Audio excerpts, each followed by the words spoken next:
Hello and welcome to Acclime's podcast series, Advancing Vietnam, with me, Vlad Savin, as your host.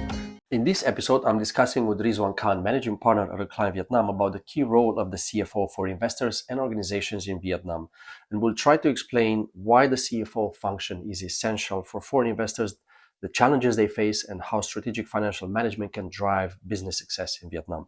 Rizwan, welcome again to our Advancing Vietnam podcast series. Thank you very much. The role of the CFO goes far beyond financial reporting. It's about strategic leadership, risk management, ensuring long-term success of the business. And for foreign investors in Vietnam, specifically, navigating financial complexities and compliance can be challenging. And that's why we started this discussion. And let's see how we can give some guidance to investors about the CFO function and its role, specifically in Vietnam context. Indeed, CFO role is very important, very crucial. In other developed economies, CFO plays a very vital role when it comes to financial controlling, strategic planning, budgeting, etc. In some jurisdictions, they also look into the compliance because they are company secretaries as well.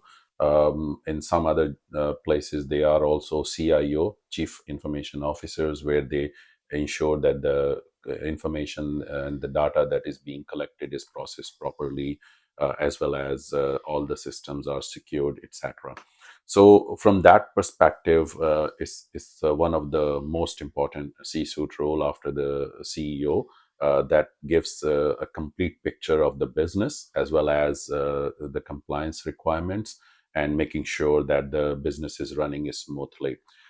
Generally, CEOs are interested with running the business, whereas the CFO are on the back end, on the back office, and making sure that everything is working properly.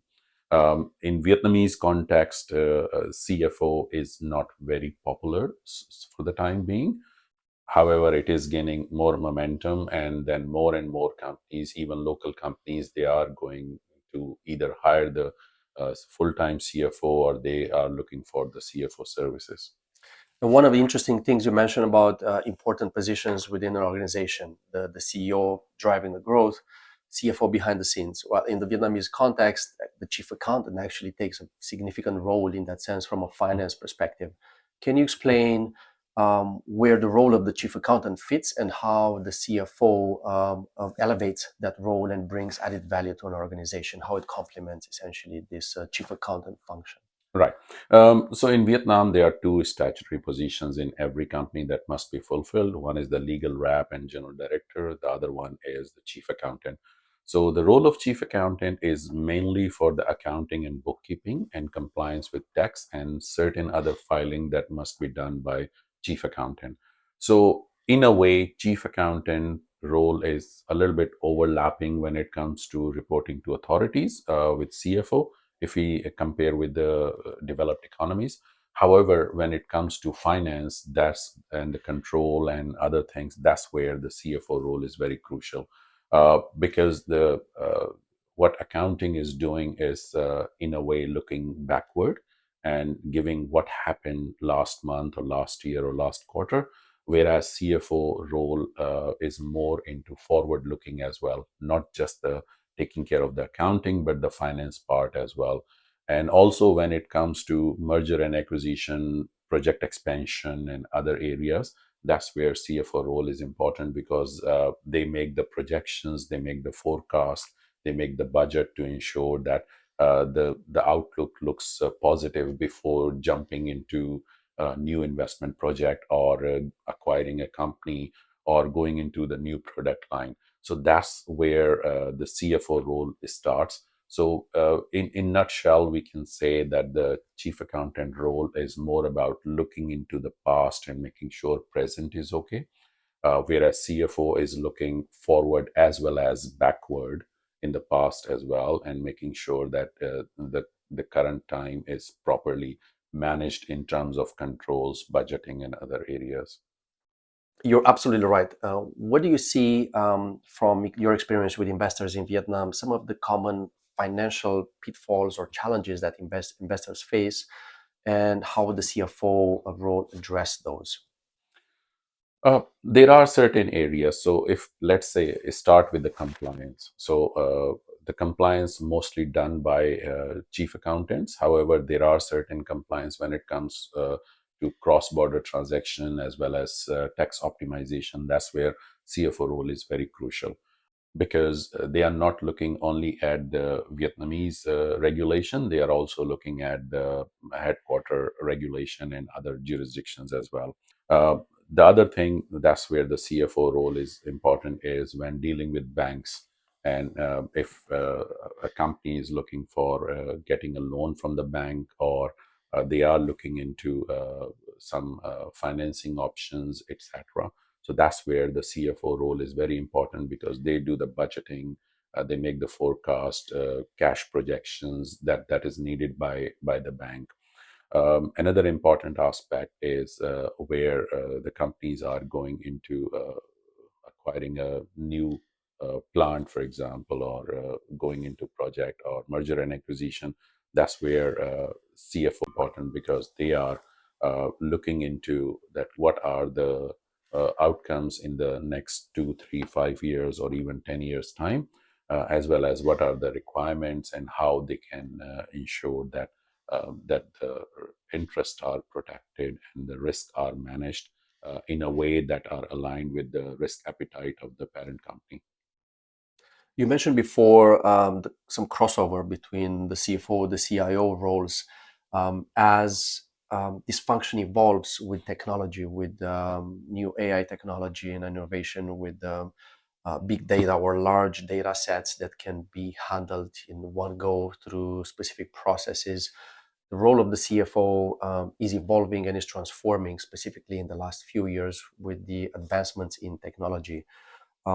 Where do you see some of the key impacts of technology within the CFO role and function, and how it enables more insights and more, let's say, opportunities for the business from the financial perspective? Just like any other field, finance also has a lot of technology. If we go back in time, maybe in 80s, there were not many computers that are being used in the business functions.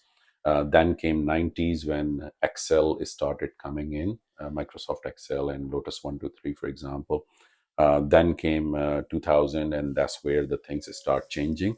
In 2025, no CFO can survive without having the digital literacy. They need to have a basic understanding of how things are working. They need to understand what is the value of data, what is the value of analytics, what insights they can provide, and also they need to guide the IT department that how they want the business applications to work, so they can get the desired result. Having said this, I'm not saying that the CFO should be a programmer as well or a coder, but the CFO should have the basic understanding of all the technologies that are available at his or her disposal, and utilize those technologies in such a way that it could provide a more valuable insights into the business using the data that is available. And in Vietnam, there's multiple models and ways to enable the CFO function within a finance department for investors that are active here, and maybe different industries in different sectors. They create this internal financial department in different ways to enable growth. For example, they can have the chief accountant and the full reporting to be done in-house by their own staff. They would outsource the CFO function for an added value. Or it could be the other way around. They could outsource the basic regulatory and compliance matters, but they will have an in-house CFO to give them real information and real data for future projection and minimizing risks. Where do you see, based on your experience again with clients and with investors, that most models are more effective? And maybe you can do a comparison between industries, for instance, manufacturing or retail or technology. Right.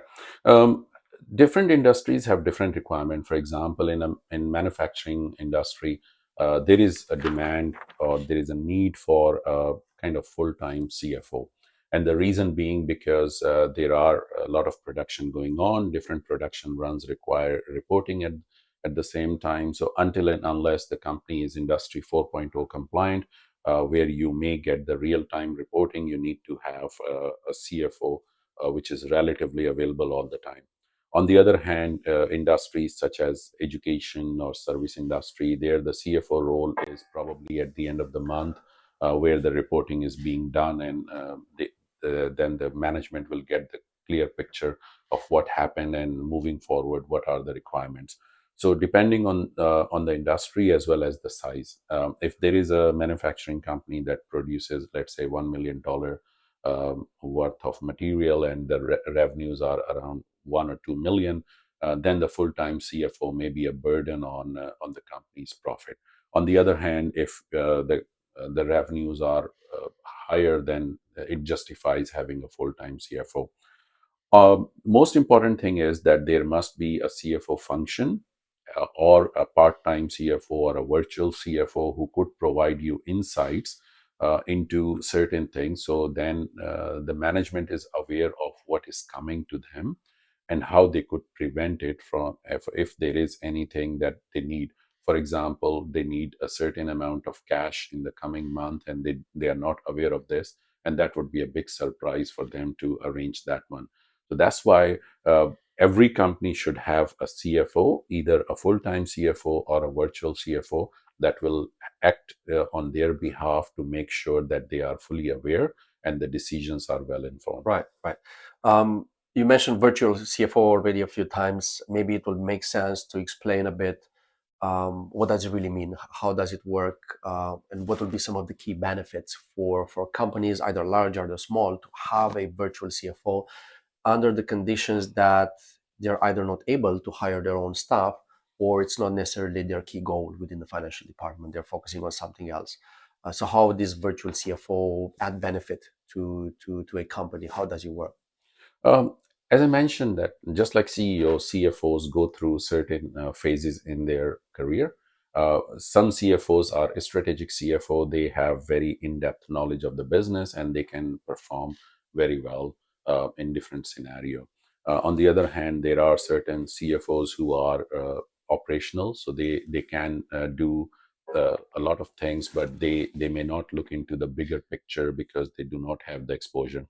So virtual CFO is someone, either a service consulting company or a corporate services firm. They could provide a very senior level person who has experience in different industry, making sure that they are looking into different aspects that generally overlooked by the full-time CFO.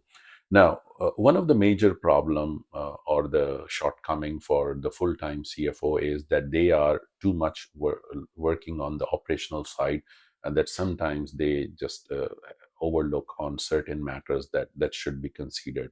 And then these surprises may come with a higher cost of for the business as well as for the management to remediate that one. So the virtual CFO will provide kind of an outside view, looking into that as a fresh set of eyes, and then they can find something that is generally overlooked by the chief accountant or even an in-house CFO. So therefore, it is important that every business, they should look into having a virtual CFO, either on a quarterly basis or monthly basis, to make sure that they are having a different perspective as well, and they can provide certain insights that would be helpful for the business. All right. So similarly with how an independent director would function in a board of a company to offer that fresh perspective and identify risks that maybe internally uh, investors are not able to actually see, the virtual CFO can act somehow in a similar way, right? Yes, in a similar way as an independent director, and not having the executive duties, that virtual CFO will provide a better view, because oftentimes when a certain decision is made, then CFOs own to that decisions, and they may defend that. However, that may not be in the best interest of the company or the investor to go for that. So therefore, it is important that they have another perspective to see whether that decision should be continued. So virtual CFO will be unbiased in that sense Unbiased. versus an internal CFO. That's right. And it's not a blame on the internal CFO, but because they are in the executive position, they are making decisions on daily basis, so they have to own that one. Whereas the virtual CFO does not own those decisions, but they can provide an independent view on that. And wrapping up the discussion with the last question, what would be one or two key strategies that you believe are important in the Vietnamese context, again, for the CFO role? It could be internal role or virtual CFO that should be part of their, let's say, management of the function and of the organization from a finance perspective. I think the role of CFO is very similar in almost every economy, but in Vietnam, it is important that the compliance part is most of the time is to the chief accountant. So CFO is acting as an oversight of the compliance. On the other hand, then CFO is also looking into a certain aspect because in terms of control and processes, that sometimes become complicated in Vietnam because of various reasons. For example, legal requirement or, for example, language barrier, etc. So the role of CFO is very important in these two areas. And the last but not the least is the long-term view and the strategic decision making. And that's where the virtual CFO or the in-house CFO can play a very important role to make sure that the business will grow in the long run. Right. So risk management probably is as well a function that is essential for the CFO, because they can have the long-term view, but they also understand the specifics of the financial and the operational matters of the company. So they can connect these together and offer a risk assessment approach to the organization, right? Where issues may exist and as well future potential issues. Right. So risk management is embedded into the controls. So when we talk about control environment, so that's where the risk management becomes part of that. So the CFO can definitely go for the risk assessment, and then other departments will help the person to go for the risk management at the operational level, at a higher level, at the strategic level. That's where the CFO is looking into that from the processes and control environment purposes. Right. Rizwan, thank you so much for joining again the Advancing Vietnam podcast series. My pleasure. When establishing and growing a business in Vietnam, having a strong CFO function is essential for foreign investors to navigate financial complexities and compliance requirements effectively. A strategic CFO ensures that businesses remain compliant with evolving regulations, optimize financial performance, and mitigate risks while driving sustainable growth. And to fully leverage the benefits of the CFO role, investors should take a proactive approach to financial planning, risk management, and regulatory compliance. Many thanks to you, our listeners, for tuning into Advancing Vietnam podcast series. For more information about this topic, please check out our publications on vietnam.acclime.com. And if you want to reach out to us for any additional details, feel free to contact me on LinkedIn or throughout the website contact details.